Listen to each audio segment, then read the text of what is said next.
Thank you so much for staying with CNN News 18. You're watching Viewpoint with me, Grihatu. Now, this evening on the broadcast, we talk about India's moment of the sun as the G20 president, as leaders from the most powerful nations in the world are flocking to New Delhi for the G20 Heads of State and Government Summit. The culmination of India's year-long presidency of the G20, the summit itself, will be concluded with the adoption of a G20 Leaders Declaration, which will state the participating leaders' commitment towards the priorities discussed and agreed upon during the respective ministerial and working group meetings. According to the government sources, Prime Minister Narendra Modi will be holding over 15 bilaterals during the G20 summit. And as Russia and Ukraine find themselves in the throes of conflict, all eyes will be on whether there is a consensus on a joint declaration. After all, the G7 grouping of the world's largest economies want a condemnatory language on Russia's actions and words. Though Moscow and Beijing will allow none of that, and with their presidents staying away from the summit, some of the sheen of G20 has been taken away, with many of the headlines being governed by only that aspect. The biggest complication for India is presented by China's telling absence, laying bare India's strained ties with the country over the ongoing border standoff. Although, by taking the G20 meetings and priority to every part of the country, India, in fact, has reimagined the presidency in a way no host has done so far. With 200 plus meetings across more than 50 locations, that has created a new template in size and scale. In addition to articulating the concerns of the global south, India has also advocated expansion of the G20 by including the African Union, which represents the 54 countries of the continent. Remember, the G20 now has only one African country, South Africa, as a member.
Now, before I open this up to my guests who join me this evening, let me go across to my colleague Siddhant, who's joining us live from the Bharat Mandapam. He, of course, has been getting us all that is happening at the Bharat Mandapam, the venue for the G20 summit. It is going to be full of action starting tomorrow and day after, but today as well, there was a flurry of press conferences that were organized over there that was headed by the chief coordinator of the G20, also the G20 Sherpa and the foreign secretary.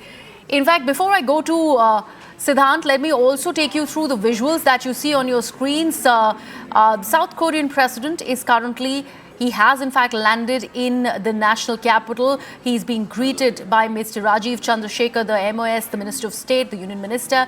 He, in fact, is also going to be meeting with the Prime Minister. There are a series of bilaterals, remember, like I said at the start of the broadcast, that are lined up for Prime Minister Narendra Modi. This one also becomes an all-important press conference, a bilateral that will happen possibly on the last day of the summit, that is on the 10th of September. So he there, along with his wife, has landed in the national capital.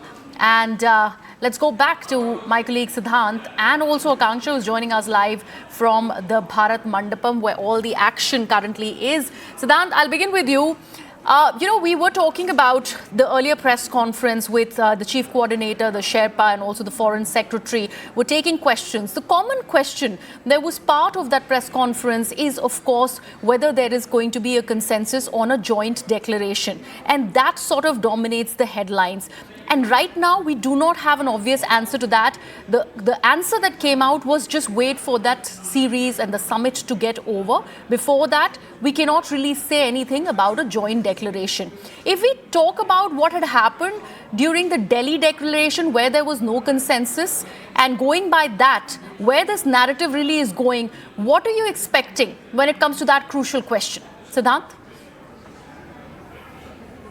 Well, yes, that's right. So perhaps that was in the mind of every journalist sitting in that room during the press conference. And that was the most pertinent question to be asked to the Indian side, that what about the consensus, where have we reached on the part of consensus, because there were objections raised by Russia and China, both in finance track and in Sherpa track. So when those questions were asked to Chief Coordinator Shringla and Sherpa Amitabh Kant, they said that Delhi Declaration is going to be the voice of Global South. So that is perhaps the statement of the day made by Amitabh Kant. Now there is no consensus, likely to be no consensus, because speaking to our sources, speaking to people associated with G20, there has been rephrasing of para 3 and 4. The similar issues are there with the finance track, but it's getting difficult to build consensus. One. Also, a very important point, and what is visible to each one of us. Maybe Indian side is saying that they are hopeful. It is up to the leaders to forge the consensus. But it looks like that the European countries, UK, US, the other EU and the European countries are adamant when it comes to Ukraine. And perhaps you look at Rishi Sunak right before arriving in New Delhi. There is an announcement coming from his office that London is going to launch a summit for Ukrainian grain. London is going to pledge amount to make sure that Ukrainian grain reach other countries, since Russia has opted out of black grain commitments. So, that is the level of commitment that Europe, London, England, America, and all these countries are showing for Ukraine. Okay. So if this is a situation before arriving to Delhi, you expect what's going to happen tomorrow when the first session is going to sit, or perhaps maybe the second session in the afternoon. How can we expect everyone to come on to build consensus? So it's going to be a very tough. India is walking a tightrope, and perhaps tomorrow also it's going to be very tough or perhaps difficult to build consensus. All right, so thank you so much for that. And before I go to you, Akanksha, let's also tell our viewers that the Egyptian President, Mr. Al-Sisi, is also arrived in the national capital. We are also playing those visuals live for our viewers as the dignitaries continue to come in, the world leaders continue to come in. They've been greeted by the union ministers back home here in the national capital, and those arrivals become really crucial ahead of the G20 Summit that starts tomorrow. Akanksha, taking from where Siddhant really left, if we talk about world leaders, specifically Brazil and South Africa becomes a really, really crucial case. Considering we are talking about addition of the African Union into G20, it is possibly going to be G21 by the end of the summit. We still do not know about that. But when it is about that joint declaration, how much of that crucial part is South Africa going to be playing in it? Griha, as far as welcoming the African Union to the G20 is concerned, this is one key marker to India's success of G20 presidency that has already been spoken about. Because remember, if we talk about Jake Sullivan, what he said just a day ago, he made it amply clear that India's G20 presidency has brought the African Union. It's going to be the other big bloc to the G20. Because remember, the only other big bloc so far which was part of the G20 was the EU, and now with African Union coming in, a lot of it is going to change. When we look at trade, when we look at major players, we've known that China and Russia have played an important role when it comes to the continent, but now you will have other major big players, including India and the United States as well. And when you talk about African Union, I think even when we talk about Ukrainization, something, the term that was used by the Russian ambassador to India was that a lot of other agendas are being hijacked by the issue of Ukrainization. One important key success or a marker to India's success, because it's fairly nascent to talk about success, because you remember the summit is still ahead.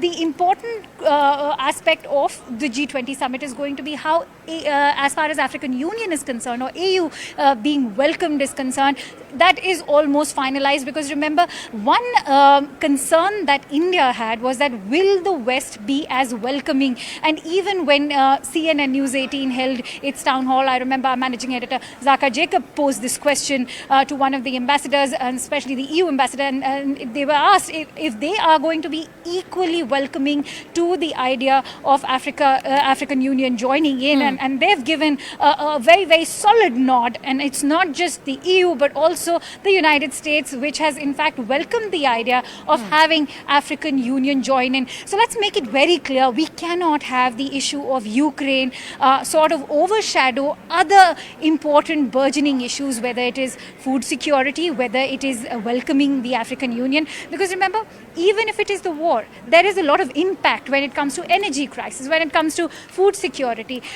Yes, Rishi Sunak did mention the war, but he's also talked about how the war has impacted the grain deal, because Russia left the grain deal. So at the press briefing by the MEA today also, what was highlighted was that the impact of conflict, the impact of war, something that they managed to address while working on the Delhi Declaration. So to say that there may not be a Delhi Declaration and we may just have to settle for a chair summary is going to be fairly premature, because India's External Affairs Ministry sounds optimistic about it, and they're saying that they're trying to navigate differences. And even if they manage a declaration, remember this will be a huge shot in the arm, because the differences were far more stark during Bali. And remember, it is a troika of the global south, that is Bali and India, and next year it will be Brazil, which will be taking over the G20 presidency. So that there you have it. Absolutely. Thank you so much for that, Akanksha and Siddhant, for joining us on the broadcast and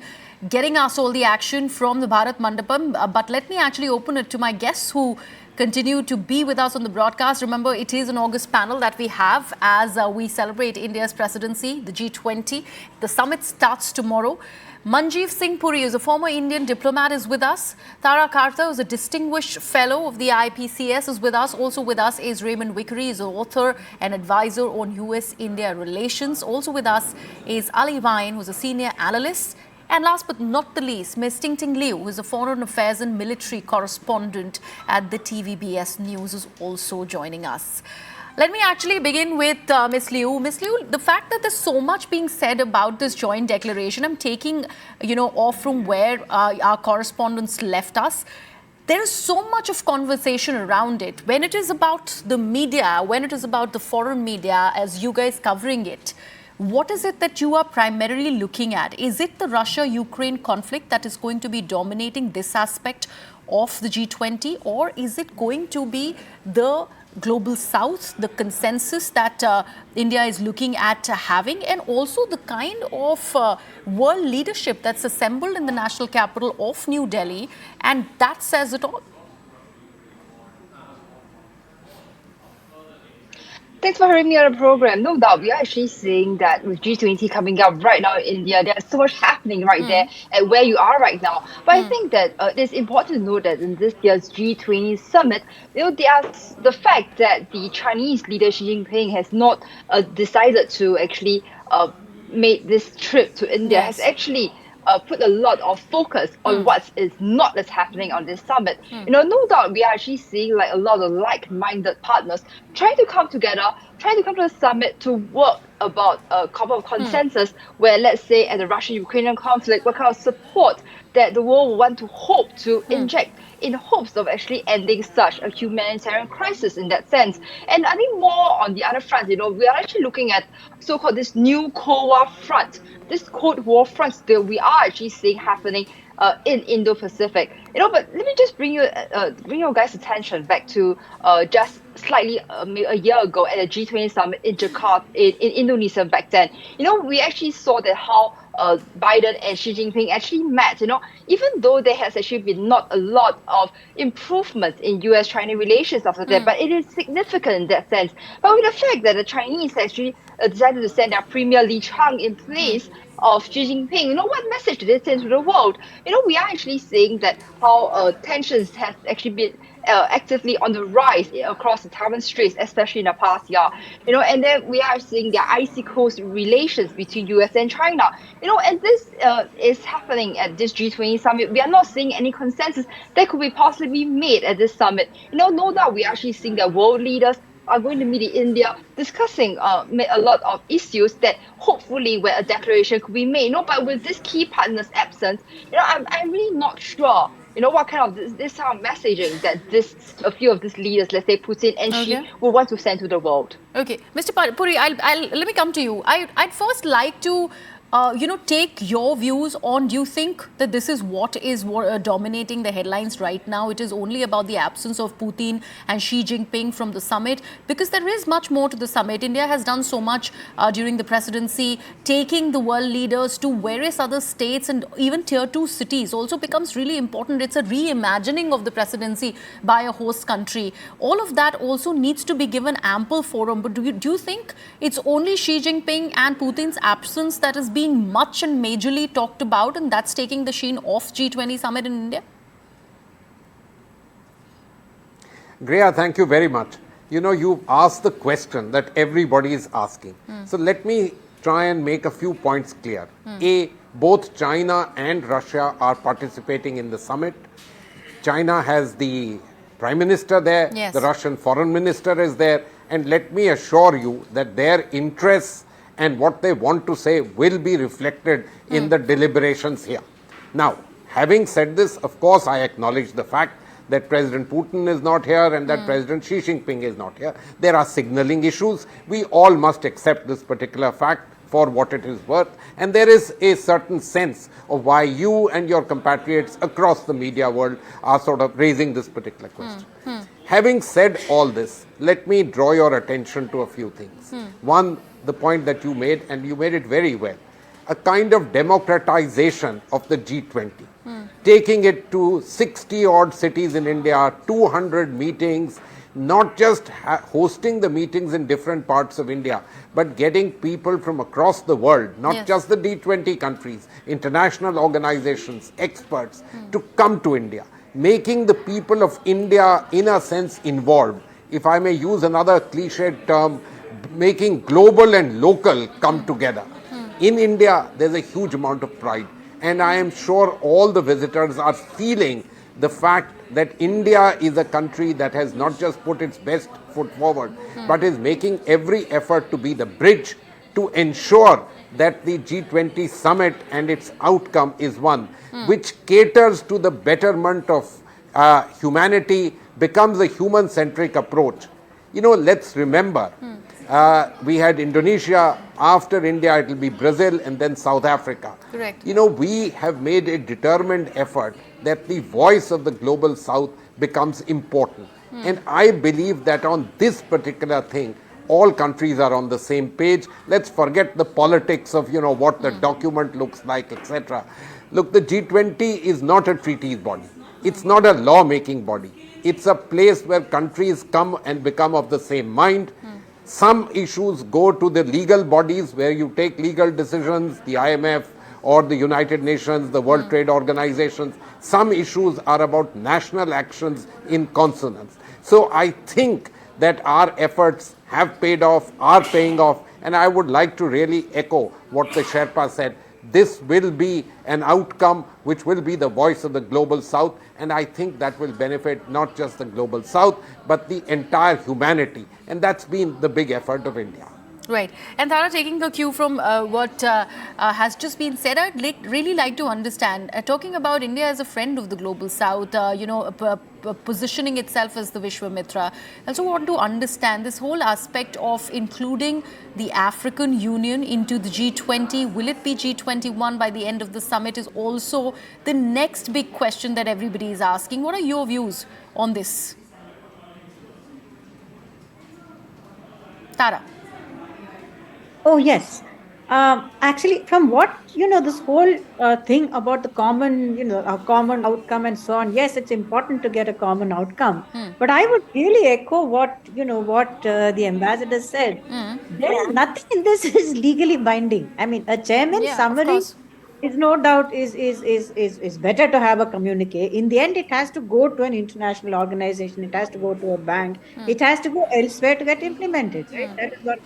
And the main thing is that when we say, I mean, a lot of people outside are downing this issue that we are becoming the voice of the global south, but this is very important to us because the global south's issues are exactly what the issues that we face in terms of finance, in terms of climate, in terms of development agendas. So when we say that we are going to speak for them, it's a very powerful resonance across, the world.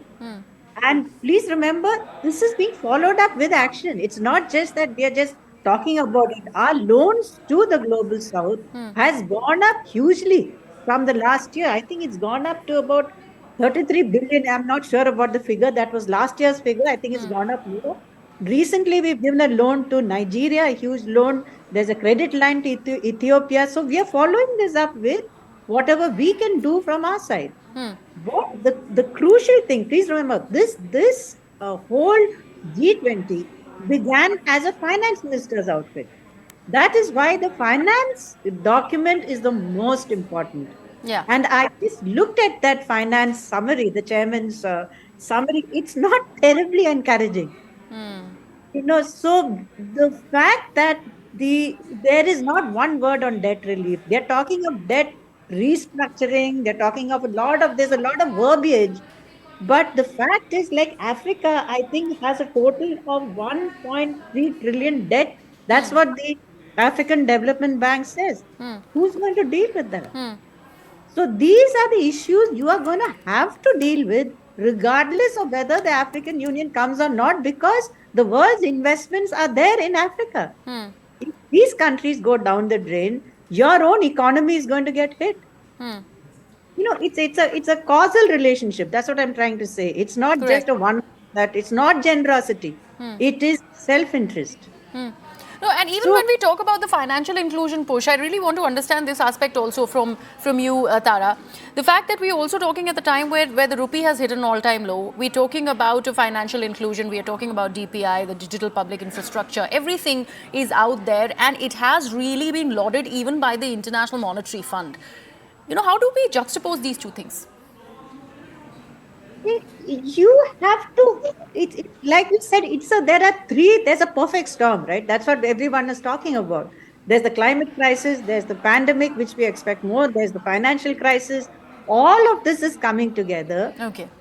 Tara, can I interrupt you for just a second? We are playing out visuals of Prime Minister Narendra Modi and the Bangladesh Prime Minister, Ms. Sheikh Hasina. There's this visual of the bilateral meeting that is currently happening at the Prime Minister's residence in the national capital.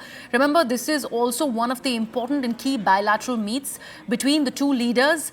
Only yesterday, Sheikh Hasina had made a very important statement about the minorities, the Hindu minorities in Bangladesh and how they should feel very much included in the country, and that was a crucial statement that she'd made right ahead of her visit to the national capital for the G20 Summit. She's currently at the Prime Minister's residence in Delhi and the bilateral is going on. We will try and get in a word on what exactly is going to be the agenda of this particular bilateral. Remember, this is the second bilateral that Prime Minister Narendra Modi is hosting after his Mauritius counterpart met with him. It is now Sheikh Hasina of Bangladesh, and then it is going to be the big ticket bilateral with US President Joe Biden later this evening. So these are the live visuals that are coming to you from the Prime Minister's residence. Yes, Taras, I'm really sorry to interrupt you there. We had to just cut across to those visuals. Please continue the point that you were making. The point I think what you had asked is how we deal with this whole crisis as we go along. See, climate crisis has led to a huge inflation, food inflation in this country. Last year, you had a wheat crisis because of climate change. Now, we had positioned ourselves to become the wheat supplier of the world following Ukraine, right? That was how you couldn't do it because of we did eventually, of course, we did export a record amount of wheat. But what I'm saying is, even if you make the right foreign policy, domestic decisions, all of those are likely to be overturned by climate.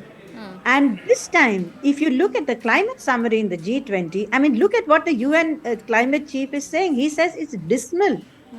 There is no agreement on very, very specific issues on how to deal with climate change and how to get to that 2% reduction which we're talking of.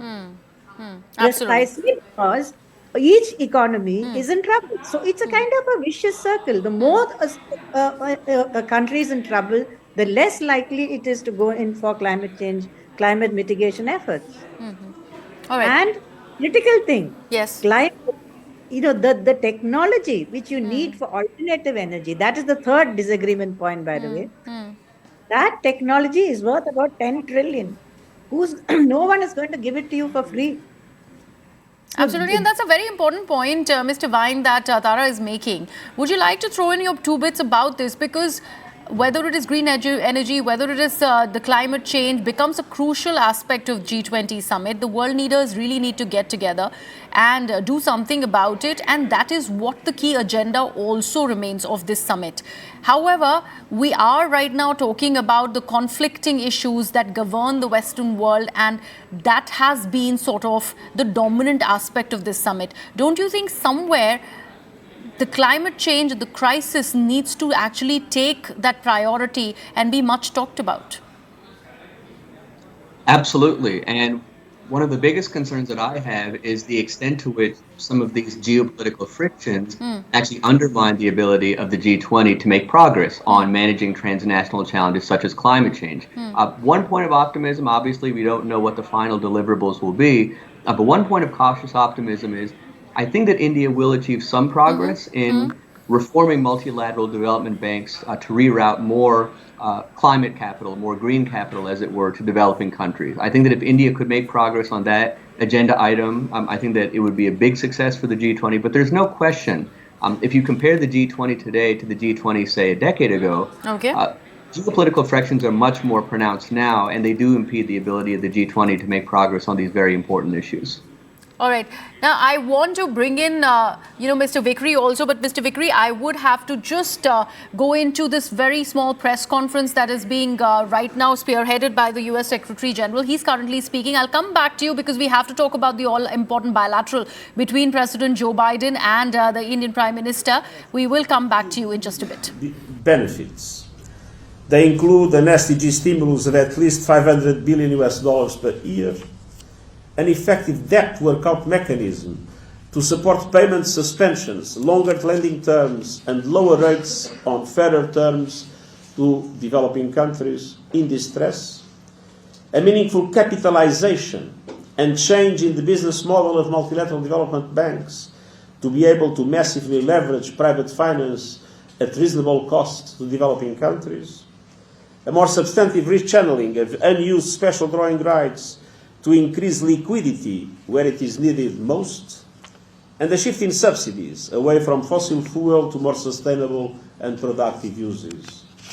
Together, these actions would catalyze SDG progress and help developing economies invest in key transitions across energy, food systems, digital, education, health, decent jobs, and social protection.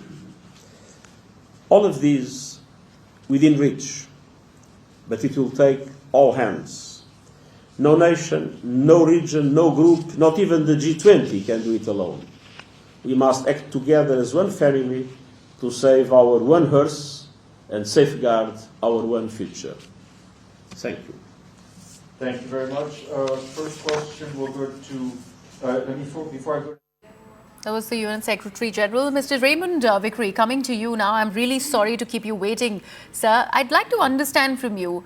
Now we are waiting for that bilateral between US President Joe Biden and the Indian Prime Minister, Mr. Narendra Modi. This is going to be a key meeting between the two world leaders ahead of the G20 Summit. First of all, what do you think will be up on the agenda and what is going to be the outcome? If we are going to bank on conjecture, what do you think is happening here? Well, thanks very much for having me. Yes, I think it's very important to note that President Biden, unlike President Xi, has shown up. In fact, President Biden showed up a day early. He's having dinner at the Prime Minister's residence, which is very significant as opposed to some office meeting. This is a continuation, really, of what has been going on between the United States and India for some time, and particularly the June summit meeting between President Biden and Prime Minister Modi. What will be on the agenda is going to be primarily how to have these two great democracies work together in leading the world in terms of economic development, in terms of what World Bank lending, in terms of adjusting debt. It is plain that that India and the United States have the same interest in this regard. You see that India, under the leadership of Prime Minister Modi, has adopted the theme of one Earth, one family, one future. And that is exactly the way in which the United States wants to approach this. So I think the very significant increases in terms of the international approach to providing infrastructure, to providing the digital infrastructure as well as physical, and that the United States and India, as the two great democracies of the world, are on the same page in this regard. Okay. And what do you have to say about how much of a US influence is going to be crucial and critical? And going back to this question that I started this discussion with, in the official declaration, the Delhi Declaration, because we do know how US has weighed in time and again on the China issue with India and globally as well. How much of an aspect, a crucial aspect, will that be playing? I think it'll be very crucial. And as I say, the United States is in New Delhi in the person of our president to support India, to make India's leadership of the G20 this year a complete success. And so I think that the United States is going to be working hand in glove with India to see that there is a consensus in the G20. The wild card here, of course, is just how obdurate and obstructionist China and Russia are going to be to prevent this. It seems to me very clear that China wants to have the Indian leadership of the G20 viewed as a failure. That's the reason Xi is staying away. This is the first time that the president of China has not participated in the G20. So it's perfectly obvious what is going on. But I think that this is going to backfire on China. And when you have these two great democracies able to work across the board, north and south, east and west, it's very likely that we're going to get a statement which will be very strong. There will be dissent, of course, from China and Russia, but I think everybody else will be basically going in the same direction of trying to build peace and prosperity in the world. Okay. All right. Mr. Puri, coming back to you, let's now also talk about some of the bad press that G20 is getting, even back home. Whether it is about the amount of money that's been spent on the endorsements vis-a-vis G20 or the makeover, when what the national capital has received, that has been much talked about against Prime Minister Narendra Modi's leadership, or even the kind of hoardings that we've seen in the national capital dotting all the streets. It has been termed as an election campaign and an endorsement for Prime Minister Narendra Modi ahead of 2024 general elections, and also an endorsement of him as one of the tallest global leaders. How does one deal with these kind of detractions? Griya, look, let's say one thing. After 40 years, India is hosting such a major, large-scale get-together of global leaders. Yeah. You know, I joined the Indian Foreign Service in 1982, and in 1983, we hosted the summit of the non-aligned movement. Today, 40 years later, obviously, I'm incredibly proud that we are hosting the world's largest economies, the most powerful countries, and so many others from the global south. Now, you know, this is India's moment of pride. This is India's moment of the world noting that India has emerged, not just emerging, but is an economy and the country that is going places. Let me draw your attention to one simple fact. We become the largest country in the world. Many in our country say, what does that matter? Please think for a few seconds. The problems are the same, the problems will remain. But as far as the world is concerned, the perceptions will change slowly but surely. Because you are the largest country. In any reform, anywhere, without you, things will not move forward. Believe me, it's not a bad idea to stand first in any line, especially an important line. And this is something that we need to understand. Look, we are a country which is a democracy, a free press. You yourself are leading all of this. You have a right to make comments. People have a right to ask questions about money spent, etc. But my understanding is that so much of what has been happening because of the year-long activities which were facilitated and pushed by the government, but after that actually taken up by the people. I'll give you a little example. The G20 chief coordinator was asked about the G20 logo. Yes. And he said that initially there were thoughts about patenting it and so on. Then somebody spoke about licensing, and finally he said nobody is asking us. It's being used everywhere. That's the nature of India's involvement with the G20. We are proud and we are extremely delighted that it's happening, and that's why you see all of this that is happening. We are welcoming, but we are also very happy that we have reached a point where the globe is recognizing us. We are a country of interest, a country of being reckoned with. Okay. Mr. Vine, I'd want to understand this one aspect from you. You know, this meeting of the Russian representation that we have at the summit in Mr. Lavrov and the External Affairs Minister, Mr. S. Jaishankar, on the sidelines of the G20 summit. They met in Jakarta. How does one read that meeting, especially after there was no consensus as far as the Delhi Declaration is concerned on a compromise text, quote unquote, that the West did not agree to as far as India was concerned when it is about the joint declaration? How crucial is that meeting with India and Russia, and how do you read that? So there's no question that India, in terms of its strategic alignment, it's aligning more and more with the West, whether that's bilaterally with the United States, whether it's through the auspices of the Quad, which brings together a number of other advanced industrial democracies.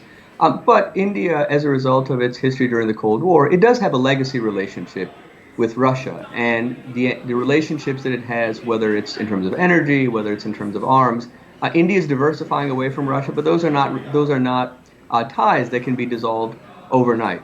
I think that if anything, the fact that President Putin is not attending actually eliminates a potential headache for the Indian hosts. I think that if President Putin had been present, I think that there would be even more focus on disagreements among the members over how to talk about Russian aggression vis-a-vis Ukraine. So, in many ways, President Putin's absence, I think it eliminates a headache for the Indian hosts, and I think that there will be, of course, conversations between Indian officials and Russian officials, but I think that India will try to ensure that those don't dominate. Okay, but Tara, what can India you wants to really be a say that successful- India is aligned more with the West? Can we really say that, considering we are talking, at a time when India is hosting the G20 Summit as a friend of the various countries globally, a Vishwamitra to the world is how we are presenting India as. Just aligning with the Western ideology, especially in the wake of the Russia the Ukrainian conflict, or even with the China issue, do you think this can be a statement that can be made at the moment? Because that is the crucial aspect where things are at a status quo from where we see. Tara. Yeah, no, I think your question is very pertinent because it's not a question of aligning with anybody. We align with our interests. It's as simple as that. So, which is what we did in terms of what our energy needs. We did because we can't afford high energy prices. So we did what we had to do. Also, please remember, in terms of our nuclear reactors, for instance, I think the next Russian nuclear reactor, the fourth one in Kudankulam was shipped in 2 months back. And the fifth one is due. So that is a very, very continuing and important relationship. Whether we will now next move into the reactor phase with the US, which is long delayed, as you know, and which is probably, in my sense, is that's going to go ahead soon. So these are different bets that we are placing wherever you get a good deal. So while it is true, I mean, certainly in terms of because of Chinese aggression, we've started to move closer to the West because you need some kind of a backup, in terms of defense, in terms of intelligence. In fact, China is literally pushing us into the Western arms, which is why I find Beijing's whole policy towards India extremely puzzling. I mean, so that in that sense, we have still maintained, despite all the provocations, we've maintained a certainly not business as usual, but we've maintained a certain relationship with Beijing. We had the BRICS meeting recently, which went off very well, by the way. You have the BRICS Bank, which is an excellent example in terms of green, backing green initiatives. All that is going on. But at the same time, the fact that President Xi chose not to come, as yet we don't know why, but there are rumors and counter rumors floating. But that sends an extremely bad signal for us and for the G20 as a whole. Okay, Mr. Raymond Vickery, going back to this point that you were making about the significance of the relationship between India and US, that becomes really key. But when we talk about G20 and we talk about the group of 7, that also is, there's a lot of history to it. There was a reason why G20 was formed, and hence there is more domination of all these emerging economies, and that's why US is also part of this grouping.